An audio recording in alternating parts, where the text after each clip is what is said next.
Oh!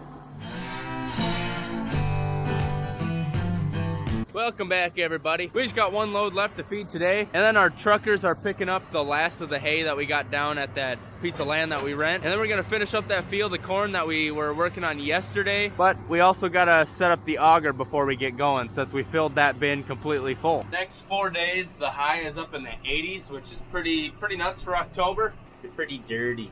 If you remember us talking about a concrete project on the east side of that barn, they just got ready setting up the forms yesterday. Today they're gonna get pouring that. So all Dad's bringing the double bale spear down to that field so the hay truckers can load it up. I'm gonna go feed the critters over there at the South Farm with some buckets of kern. What I don't like about flatbeds, think that'll ride. Dad just had a good point. He said we should put Ellie in the garage so she doesn't step in the wet concrete. But you know, a lot of cattle are gonna walk there and they need good traction, and Ellie's little footprints could help the cattle stay on their feet, on their toes.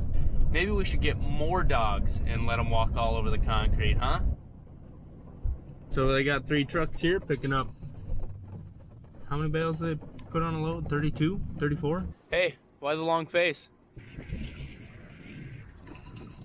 We don't want you to put paw prints everywhere. Got the food in the water. Bye-bye. Hopefully that gravel pile isn't in the way. Happens every year. Should I just come back with the bobcat or? Yeah. Okay. Some working men over there.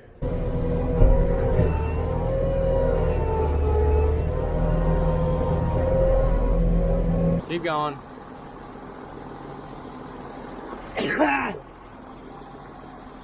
Go, oh! Well, the sun got in my eye, I sneezed, and then we ran the cone down into the bin. Now I'm in trouble. Not a good start to the day, guys. Sun was in my eyes when I sneezed. I couldn't see with my sunglasses on, and I took them off, and then it was worse. And then we started running into stuff. Well, and I knew with the sun in my eyes, that's why I wanted you to stand by me so I could see. So I was probably in a little hurry, but now it looks like Christmas. Let's go with that. Let's try it again. Keep coming. Okay, lift up.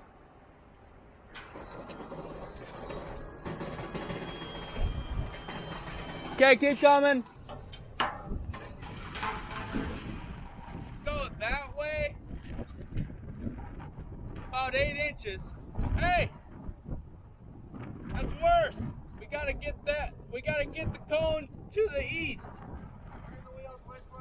Left. Straight back. Straight back. This is frustrating. Turn to the left. A little bit more. Oh! I just aged 20 years. Gravel was a little uneven down here, plus for some reason there's a pile of concrete underneath there, so that was in the way. So we cleaned it up and then piled a little bit right there. Yeah, it's gonna drop eventually, I think. I see.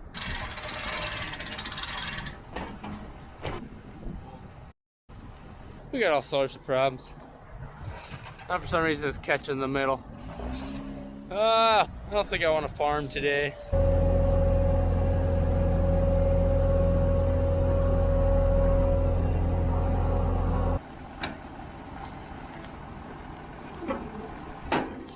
Let's do it again. Do what again? Just that whole thing. You know what time it is? Me neither, but I bet you it's dang near beer 30. Critters? How you doing? With how that went this morning, I think I would have rather just helped pour concrete.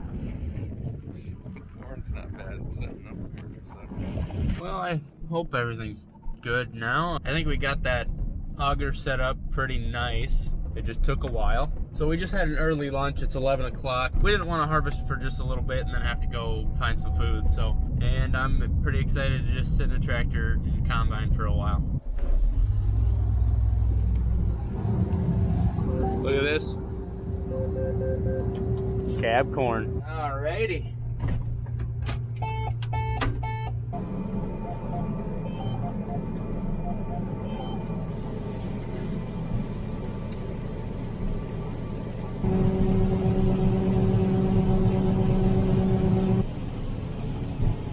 have too many acres left out here. Should tell me, yeah, 22 acres left. So it shouldn't take too long. Then we're gonna try to find another field that's dry. I'm honestly not liking the moisture on this. I keep seeing 16, which is not horrible, but we also don't have a dryer. I have a friend.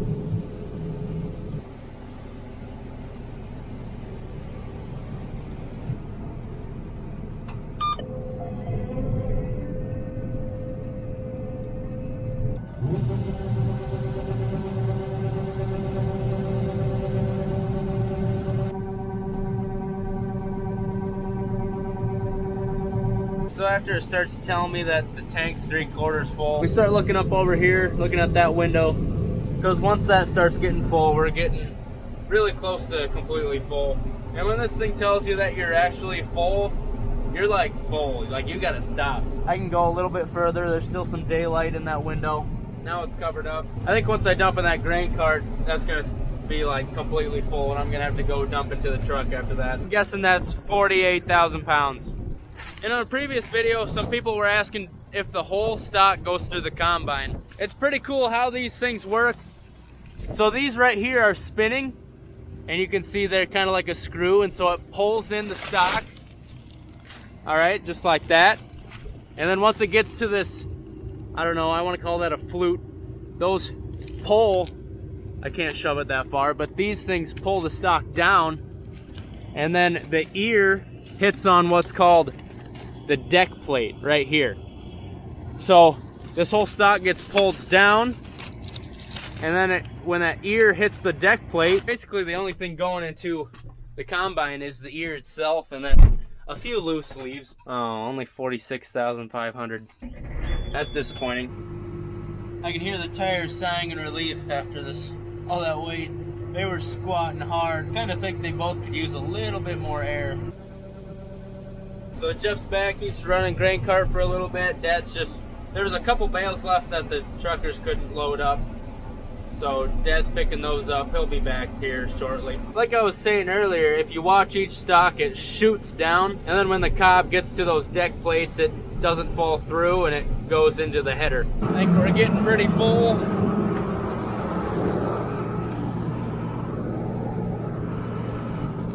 We go about 20 more feet. Yeah, she's full. I don't think it's worth it driving way over there.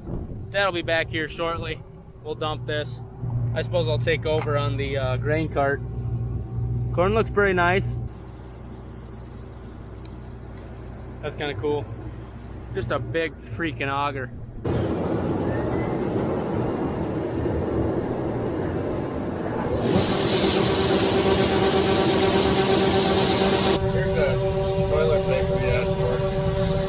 The guy steals one of my waters because he forgot his, and he takes the combine from me. If we can't find another field that's ready, we're gonna probably do some more chiseling and a little disking. Jeff called me, he said, hey, it looks like the cone on that cone extension on the auger doesn't look right, it's kind of curved. I had to tell him, yeah, I broke it, because I suck. Check it out. Just hit 2,000 hours on the 8R. What are the odds? I just happened to glance at it now. Check it out. One pass. Well, is that 12? May or may not be 12 rows left. There it is. Last pass of the field. We need exactly 16,000 pounds to finish this truck the rest of the way. And I got a really good feel on that. That's exactly what he had. We're getting there. Oh, we're 1,050 off. I hope he's going to find some more corn so we can fill this truck the rest of the way. Well, we got stuff moved. Jeff's hopping in the truck to take that home. Dad's hopping in the other to bring it to the field we just moved to. And so far it's running actually 14.5, 15%, so it seems like it's dry. Just saying, back home the auger looks a little funky just up in the hole, so I'm gonna climb up there and make sure that everything's okay. Yeah, it's just we didn't tie this 100% perfect, and you can see there's a little twist in it. For some reason some corn is coming out. I think we need to lower it just a little bit because it's dang near coming out. If the wind picks up and that gets all sideways, that wouldn't be good.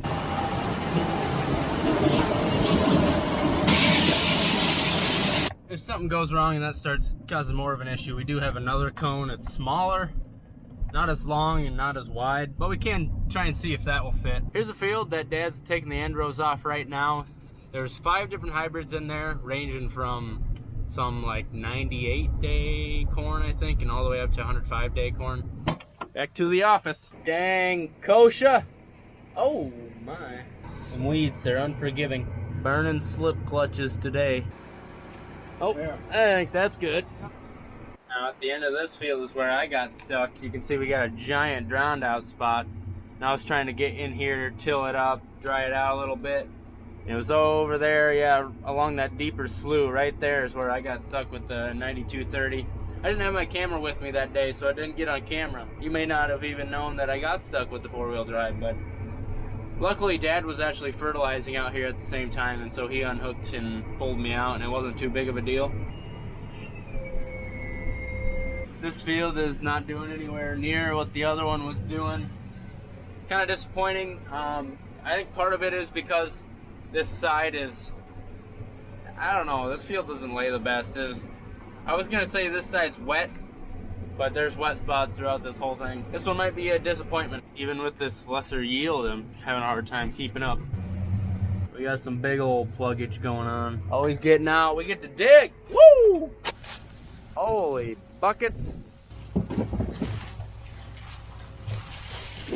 Okay, did like the feeder house quit working or what? We might have an issue.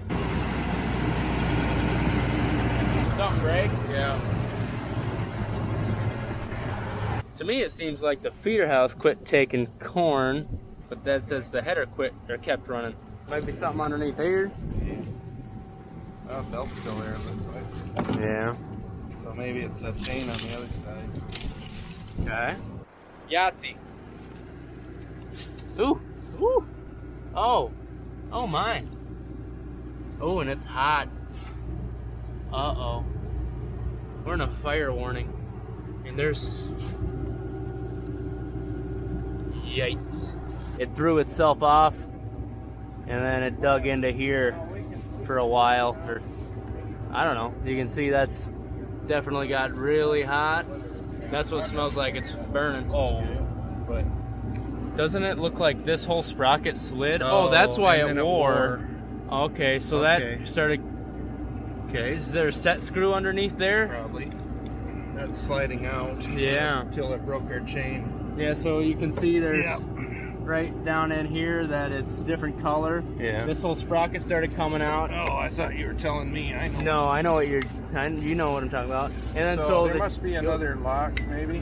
So then it was moved over here and it started wearing, and then our chain finally gave. Yeah, there's a couple grooves there. So this thing should snap into place on one of these and being lined up there. This last round, I felt like it was making a weirder noise, and then all of a sudden that chain popped. We'll be able to use this chain and put it back together. Unless it's too short. Yeah. There's a broken half link. We might have to loosen this and push it back, but we're going to try to string it through.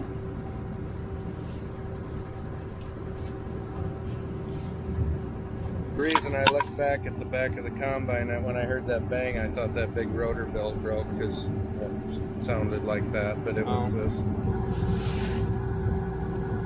Okay. Good news is Jeff will be caught up with trucking. It's a good thing we didn't start a fire, because I emptied my fire truck a little bit ago. We just need a little, what's it called? Well, the wire that goes through the hole in the half link pin. That's all we need.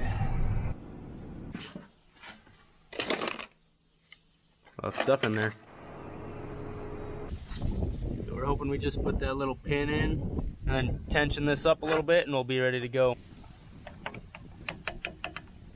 Alright, let's see if that big pile of jazz goes through.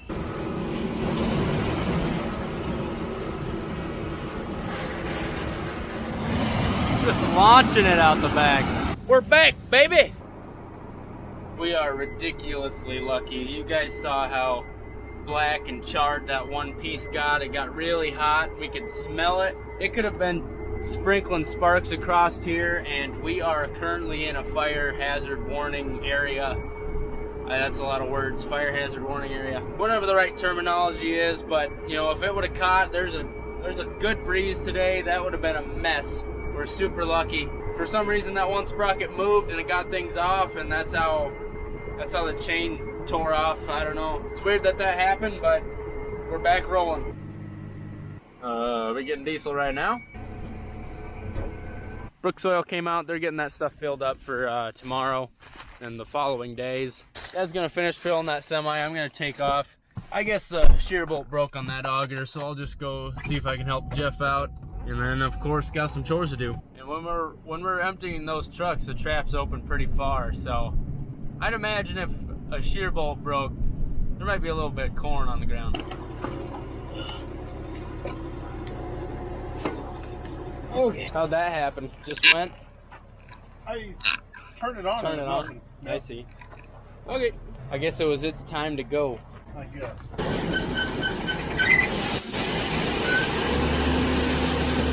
Well, that was definitely not the most successful day we've had. Started out with breaking the cone, and then just couldn't get that lined up, and then the swingway wouldn't come down. So that's 3 things right there. That was early. And then we broke that chain, which actually went back together pretty good. Then lastly, a shear bolt on the auger, which that's an easy fix. Those happen all the time. At least we got moved to another field and the moisture was good. You might like to see this. Look at that. We got some concrete going. All right. They have a nice stamp. Where is it at? It's a big thing on rolls. It's a big roller. I don't know. I can't see it, but it leaves this pattern. So hopefully, you know, our cattle won't slip on here. Obviously, it'll be hard to clean. It'll never look like this again. Once we put cattle on it, poop's gonna get down into the crevices. And then I think tomorrow they're gonna be pouring that back. If you remember back when we were calving our heifers, we put them out here so they can eat, and it gets sloppy when it rains. You know, the rain comes off the building. We decided to put concrete here so that they have a nice loafing area. Pretty exciting stuff, guys. That's gonna change the way we calve and get cattle up and work cattle and sort. Should have been an interesting video. I don't know if we've ever had that many issues go wrong in one day while I've taken video. I kind of feel like the way it's been going, once this video goes up, we'll already be past 100,000. I'm guessing there'll be a video further on in a couple, maybe in a week or 2, talking about the free tractor giveaway. So I hope if you're new here, you hit that subscribe button. I hope you all enjoyed yourself. We'll see you next time. Have a good one. Got your afternoon crack.